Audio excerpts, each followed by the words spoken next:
toutes et à toutes, bienvenue sur la chaîne Immédia Politique. On est heureux de vous retrouver pour cette émission Être et avoir été. Alors aujourd'hui, je reçois Nathalie Frière. Bonjour. Bonjour. Alors vous êtes l'ancienne maire de Saint-Fond, c'est ça? Donc vous avez perdu lors des dernières élections municipales et l'idée c'est un peu de découvrir ensemble ce que ça fait et qu'est-ce qui se passe, qu'est-ce qu'on devient après avoir été élu. Alors, à Saint-Fond, pour ceux qui connaissent peut-être en quelques mots une ville de la périphérie, de la métropole lyonnaise, comment vous raconteriez Saint-Fond en quelques mots à quelqu'un qui ne connaîtrait pas? Alors, je raconterai donc ville de la métropole, territoire, même si j'ai toujours essayé d'exposer ça positivement, mais territoire le plus pauvre de la métropole, aux portes de Lyon, donc avec des enjeux de développement assez importants. Voilà, c'est comme ça que je situerais plutôt cette commune comme ville de l'avenir pour le territoire de la métropole. Mais qui connaît des difficultés. Et pour ceux qui, géographiquement, auraient besoin de le situer, souvent c'est le long de l'autoroute A7 quand on remonte vers Lyon, c'est la vallée de la Chimie. Voilà, c'est ça. En fait, c'est le chemin qui mène dans le sud, et Ouais. on en a plutôt une image négative par les odeurs puisqu'on la traverse par l'autoroute. Voilà. Pas forcément facile comme territoire. Voilà. Et puis C'est pas une une ville ville qu'on traverse, on la traverse rarement. Elle est connue par son nom et par ses problématiques, mais non parce qu'elle est traversée. dans la réalité de ce qui existe. Et puis, c'est une ville aussi qui a une caractéristique, comme peut-être malheureusement pour vous d'autres, c'est qu'il y a une sorte, à Saint-Fond, de malédiction. C'est que De les maires, dégagisme. hein, De dégagisme. oui, une forme de dégagisme, les Ouais, maires ne restent qu'un mandat. tout à fait. Comment est-ce qu'on explique cette histoire? D'autant que il y avait quelques maires qui ont marqué un petit peu l'histoire et qui étaient assez connus, mais il y a vraiment cette histoire depuis longtemps. Les symphoniaires ne gardent leur maire qu'un mandat. Comment vous expliquez ça dans l'absolu, même d'un point de vue historique ou... Il y a eu, enfin, on reste très ancré sur l'histoire. Donc, il y a eu le sénateur maire français Ruscla qui est resté, je crois, une trentaine d'années. Et depuis, ça fait 25 ans que tous les 6 ans, on change de maire.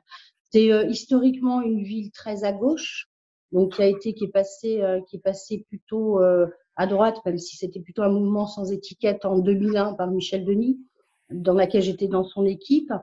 Et donc, il y a eu ensuite un mandat de la sénatrice Christiane de Montès, et j'ai été élue en 2014. Et c'est assez paradoxal le fonctionnement parce que euh, j'ai beaucoup entendu pendant la campagne, Madame le maire, on vous aime beaucoup, on vous reconnaît le travail que vous avez fait, mais on soutiendra Christian Duchesne parce que voilà, on est sur, c'est des postures très politiciennes. C'est comme ça que j'explique. Ouais, ouais, non, mais c'est intéressant. Alors, l'idée, c'est de découvrir ce qui peut se passer et on imagine que c'est pas forcément simple. C'est-à-dire que vous êtes arrivé dans cette ville, vous étiez connu après pour votre engagement, pour un certain nombre de choses. Vous allez nous dire ce qui a motivé le fait qu'à un moment, vous avez eu envie de vous présenter à un mandat. Mais on imagine que quand on a été comme ça, vous allez dire aux commandes, au pouvoir, mais avec le pouvoir de faire, ça doit être assez difficile et délicat. Quel est votre sentiment? Qu'est-ce qui se passe depuis que vous avez perdu cette élection et comment vous avez vécu cette défaite et puis les quelques semaines qui ont suivi jusqu'à aujourd'hui? Je m'étais préparée au fait que de toute façon, enfin moi j'ai toujours dit, à partir du moment où on est élu, on est déjà sur un siège éjectable. Donc on sait qu'à un moment donné, ça peut s'arrêter. Je l'ai pas mal vécu parce que pendant 6 années, j'étais déjà prête à me dire que de toute façon, ça pouvait s'arrêter. Et j'ai mené mon action en essayant d'ancrer des choses sur le territoire, notamment sur ce que j'ai porté le plus, c'est-à-dire ce projet de renouvellement urbain. Les élus, on passe, mais les habitants, ils restent. Donc, c'était d'asseoir des projets et des actions qui puissent, après, même si j'étais pas réélue, perdurer. Et il y a autre chose aussi qui a fait que je suis bien, c'est que j'ai pour principe aucune compromission pendant ces 6 années. Voilà. Et ça, c'est ce qui fait qu'aujourd'hui, je vais bien. Voilà, j'ai perdu, ok, j'ai perdu, je n'analyse pas les choses et j'ai pas envie de le faire, mais je sais que allez, il n'y a pas eu de petite compromission et pour moi c'est quelque chose de très important. Le soir des résultats, je me suis dit, il y a une chose est sûre, c'est que je peux me regarder dans un miroir et je peux me regarder dans un miroir. Donc, ce qui fait Que ça a je été vais peut-être bien. plus facile parce que vous avez l'impression de faire ce que vous vouliez faire et deviez faire avec vos convictions, en fait. C'est ça un peu. En tout cas, je l'ai fait avec conviction et je l'ai fait avec les habitants, même si, bon, après, il faut quand même pas oublier la conjoncture. On a eu 75% d'abstention, hein, ce qui était quand même, la crise sanitaire, elle m'a pas aidé non plus. 75% d'abstention, c'est quand même énorme. Et je sais plus ce que j'étais en train de dire, hein. On parlait des convictions, le fait que vous pouviez vous regarder, que c'était le soir où vous aviez perdu, c'était pas ça, parce qu'il y avait une abstention, mais c'était des conditions. Parce que j'ai aussi essayé de porter pendant 6 ans un message auprès des habitants. Enfin, pour moi, c'était important d'afficher l'intégrité des élus et l'engagement. Et je pense que ça, je l'ai fait. Je pense l'avoir bien fait. J'étais une élue de terrain aussi, donc j'ai jamais lâché. Enfin, il y a quelque chose quand même qui me semble important. Pendant 6 ans, je suis partie 2 fois en vacances. Ouais, j'ai vraiment je me suis engagée à fond pour ce territoire. Ce que les habitants oublient en règle générale, c'est que dans ces périodes un peu de mandat, c'est vraiment une manière parfois de s'oublier, de disparaître au service de quelque chose hein, qui est très noble, mais qui à titre personnel n'est pas forcément évident. Du coup, ça fait un choc peut-être après derrière en termes d'activité, d'adrénaline, de temps passé. On passe un peu de tout à pas rien, mais en termes d'agenda, ça ne doit pas être simple à gérer. Comment est-ce qu'on vit le vide euh, qui suit l'engagement et cet excès d'action en fait? Après, enfin moi en tout cas, aujourd'hui, je suis dans une position de me dire, voilà, je me pose la question parce que qu'est-ce que je vais faire demain? C'est pas une inquiétude, hein, c'est vraiment posé. Je fais le choix d'avoir pris quelques mois pour me poser, pour réfléchir à ce que je veux faire, pour à tout ce que j'ai pu faire pendant 6 ans. Ça m'a apporté, ça m'a enrichi, ça m'a nourri, ça m'a fait grandir. Et aujourd'hui, je voudrais le mettre au service d'une activité. Voilà. Et j'ai plusieurs pistes, mais elles sont encore pas complètement formalisées. Et je me laisse encore un petit peu de temps.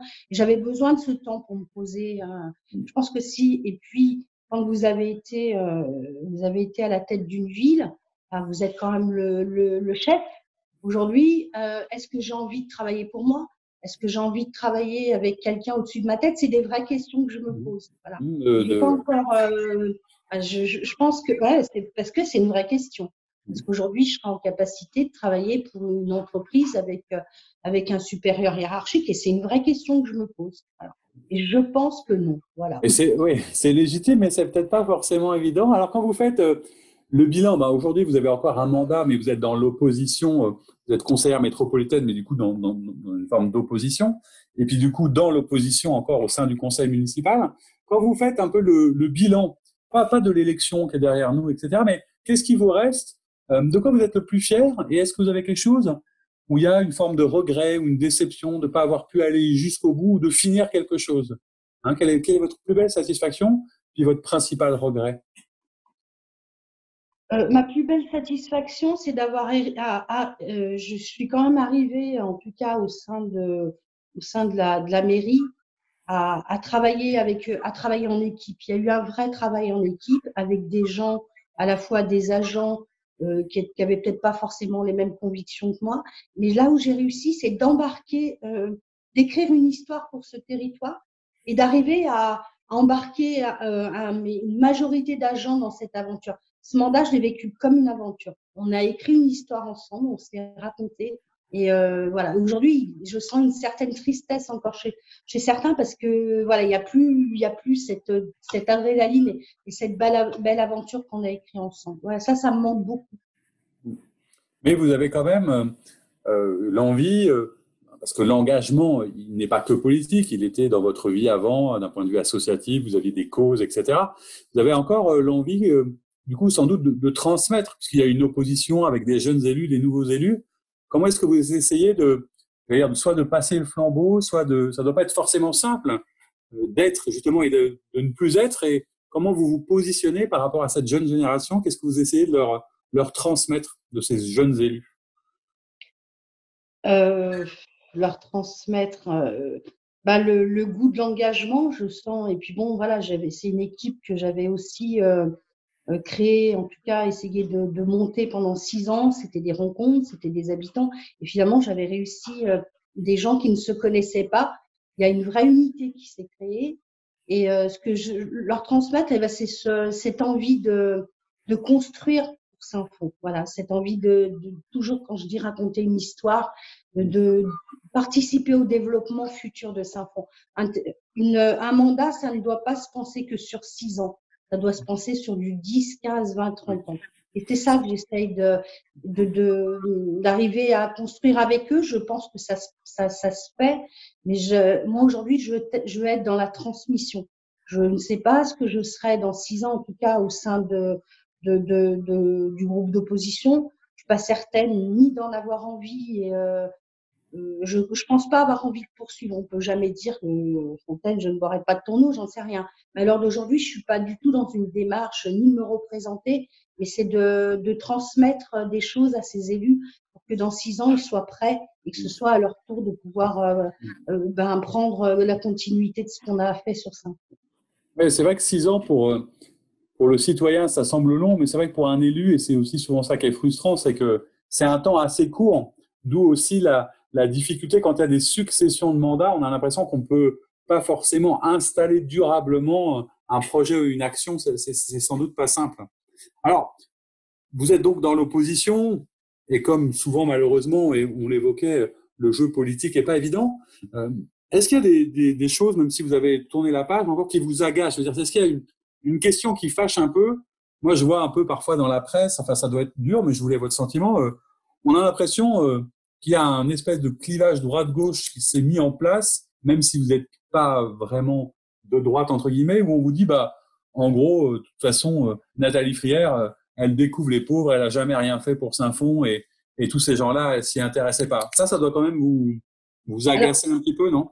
mais c'est pire que m'agacer. Enfin, ça me fait bondir et c'est assez paradoxal parce que je vous disais à l'instant que je souhaitais transmettre. Mais alors, quand on m'attaque sur le fait que je découvre les pauvres, Nathalie Frière, c'est la droite méchante, etc.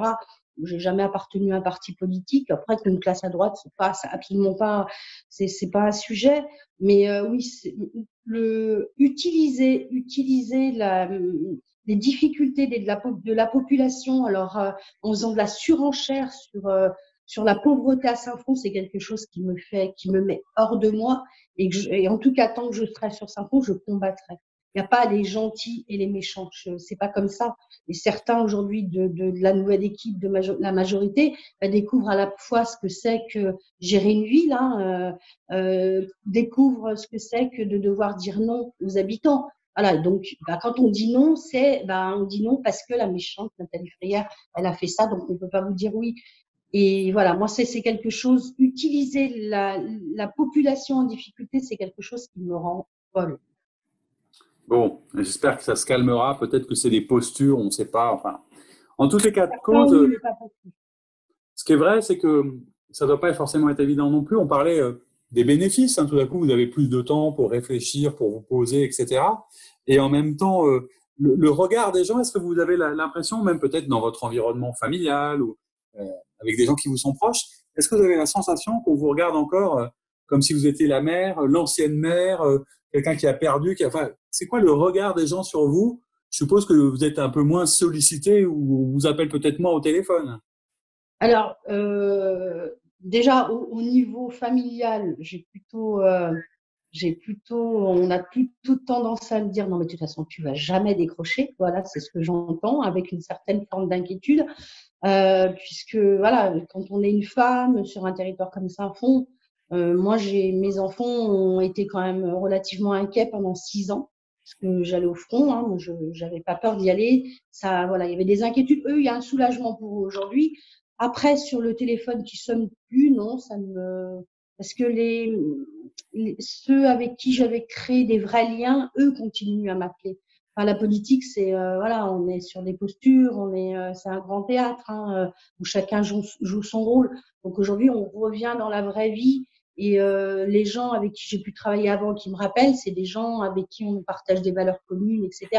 Donc c'est pas quelque chose qui me dérange. Non, non. Le relatif anonymat vous va plutôt bien et vous permet de réfléchir et du coup de vous projeter, on l'évoquait, sur l'avenir qui est aussi donc un avenir quelque part professionnel.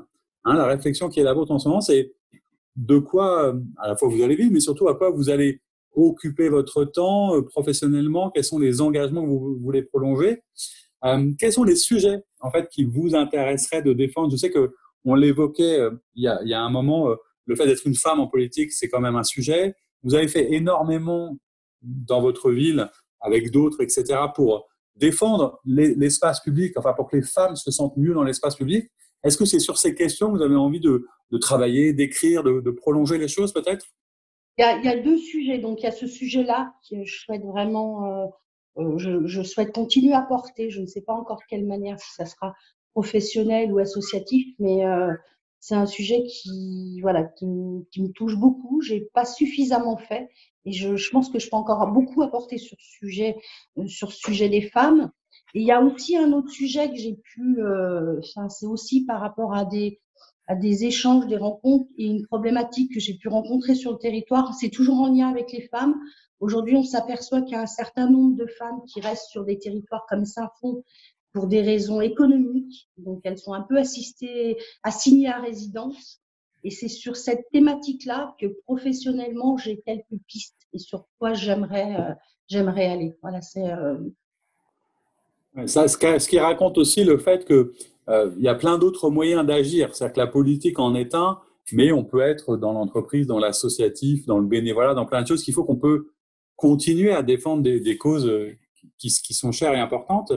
Est-ce que vous avez gardé, on parlait un peu du regard des gens ou des liens, ou du moins est-ce que vous échangez, peut-être, j'allais dire, avec d'autres élus qui, comme vous, auraient connu des mésaventures électorales? Est-ce qu'il y a une forme de solidarité des anciens, entre guillemets, ou c'est un peu chacun pour soi, ou comment ça se passe? Est-ce que vous avez pu en parler, peut-être avec d'autres personnes qui avaient vécu la même chose? On se retrouve avec certains à la métropole et c'est assez sympa parce que c'est pas forcément des gens avec qui on était en phase, mais ouais, il y a quelque chose, une solidarité qui se crée et je trouve qu'on est aujourd'hui sur des relations sincères et saines, voilà, qui n'était pas forcément le cas avant et aujourd'hui, voilà, on a peut-être ces choses-là en commun et on se parle différemment et on se comprend. Voilà, je trouve ça assez sympa. L'épreuve, qui est une épreuve relative, mais la difficulté à créer une forme de lien par rapport à ce que vous avez vécu en commun, même si, et vous le disiez très bien, et ce sera peut-être un peu le mot de la fin, je veux dire, le mandat ne vous appartenait pas, il n'appartient à personne. Donc, c'est peut-être aussi pour ça qu'aujourd'hui, vous êtes assez tranquille avec tout ça. Vous avez œuvré, vous continuez, mais la politique, c'est comme ça que ça se passe, quoi. C'est un peu ça la morale de l'histoire, quelque part. Ben oui, parce que enfin, j'étais là hier. Aujourd'hui, ce sont des autres. Demain, ça sera d'autres. Mais les habitants, ils restent. Voilà. C'est ça qui est important. Eux, ils restent. Bon, qu'est-ce qu'on peut vous souhaiter pour la suite, alors, Nathalie Crière? Ben écoutez, non, non, j'ai pas, voilà. Enfin, en tout cas, pour l'instant, je vis encore un peu au jour le jour parce que j'en ai encore besoin. Voilà, j'ai besoin, j'ai encore ce besoin-là. Ouais, une phase de transition et qui est Voilà, d'ailleurs vraiment, mais pour rebondir, voilà, pour être active après. qui est partagée d'ailleurs par beaucoup d'élus qu'on rencontre et qu'on interroge, qui ont, ne serait-ce que par rapport à la décélération physique, au temps passé, au sommeil, à l'énergie, à plein de choses qu'on voit peut-être pas, le besoin de souffler pour réaborder cette vie. Et ben en tout En plus, cas, on a tous fini quand même dans des conditions quand même particulières. oui. On a tous géré pendant des mois la crise sanitaire, ce qui était compliqué quand même. Moi, j'ai fini vraiment sur les rotules, donc ouais, il y a besoin de se ressourcer quand même. Bon, bah, écoutez, on vous souhaite en tout cas le meilleur et puis de pouvoir mettre votre engagement et vos convictions au service d'autres causes.